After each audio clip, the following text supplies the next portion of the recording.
सोनावणे कुटुंबाचा आक्रोश बघून काळजाचा थरकाप उडतो।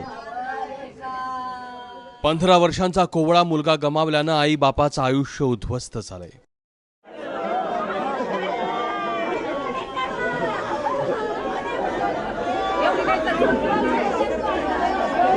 नेरूळच्या सेक्टर 13 मध्ये राहणारा स्वप्नील आणि दारावे गावात राहणारी ती जवळपास 7वी पासून एकाच वर्गात शिकत होते।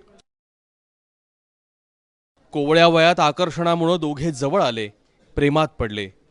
मुलीच्या कुटुंबाला याची कुणकुण लागली आणि स्वप्नीलचं धाबड दणाणलं। दोघे एका वर्गात 7वी पासून होते एकत्र। ती मुलगी एवढी प्रेमात पडली होती, ती प्रत्येक गोष्टीला ती नस कापायची धमकी द्यायची त्याला। मला 4 दिवसापूर्वी बोलला की पप्पा ही मुलीने मला एवढं टॉर्चर केलं, मला निश्चित नस दाखवायची धमक्या द्यायची, खूप हॅरेसमेंट केलं तिने मला।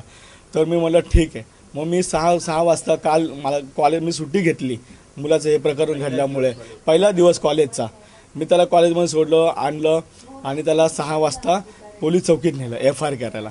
FIR करताना मी वरिष्ठांच्या कॅबिनमध्ये जाताना मला मानेने अडवलं, ए इकडे तुला कोणी आतमध्ये जायला सांगितलं? मला साहेब माझ्या मुलाचं जरा खूप मोठा इश्यू चाललेला आहे। अरे तुझ्या मुलाचं काय नाही आम्हाला माहिती आहे, तू आता जा 7:30ला तुला सर्व गोष्टी माहिती पडेल, जा लवकर तिकडे। कोवळ्या वयातली मुलांची चूक मोठी होण्याआधी स्वप्नीलच्या वडिलांनी पोलीस ठाणं गाठलं, पण नेरूळ पोलिसांनी उलट स्वप्नील आणि त्याच्या वडिलांना धमक्या देऊन तिथून हाकलून लावलं। पोलिसांनी कोणीही सहकार्य केलं नाही माझ्या बायकोला, माझ्या पोराला। माझ्या पोरांनी बघितलं की पोलिसांना ते लोक पैसे देत होते आणि माझी मेसेज हे लोक होते तुम्ही FIR घ्या NC घ्या, पण हे लोक बिलकुल तयार करायला नाही। ते मग त्यांनी काहीतरी लेटर लिहिलं की सिवूडला तुम्ही जर आले माझ्या घराजवळ की या पोराचं मी हातपाय तोडून टाकेल, असं त्यांनी लेटर लिहून घेतलं पोलिसांचं देखोर। पोलिसांना म्हणलं तुम्ही शांत राहा, हे आम्हाला आमच्या पद्धतीने करून। स्वप्नील आणि त्याचे वडील घरी आले तर मुलीच्या नाईक कुटुंबानं अख्खी बिल्डिंगच ताब्यात घेतलेली।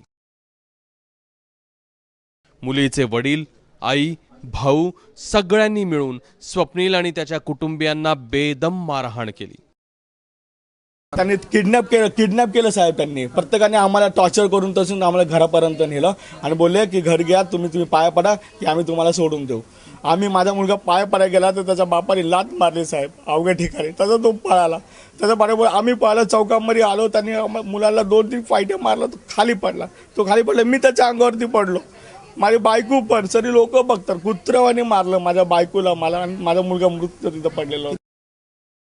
या घटनेनंतर नेरूळ पोलिसांनी नाईक कुटुंबातल्या 5 जणांना अटक केली आहे, पण पोलिसांनी वेळेत कारवाई केली असती तर स्वप्नीलचा जीव वाचला असता। कायद्यानं स्वप्नीलच्या वडिलांची तक्रार घेणं पोलिसांना बंधनकारक होतं, पण तसं झालं नाही। उलट पोलिसांनीच सोनवणे कुटुंबावरती दबाव आणणं, त्यांना धमकावण्याचा आरोप होतोय। त्यामुळं ज्या पोलिसांनी स्वप्नीलच्या प्रकरणामध्ये हलगर्जीपणा केलाय त्यांच्यावरती हत्येचा गुन्हा का दाखल करू नये अशा प्रकारचा सवाल विचारला जातोय। कॅमेरामॅन विकास पांडेसह विनायक पाटील, ABP माझा, नवी मुंबई।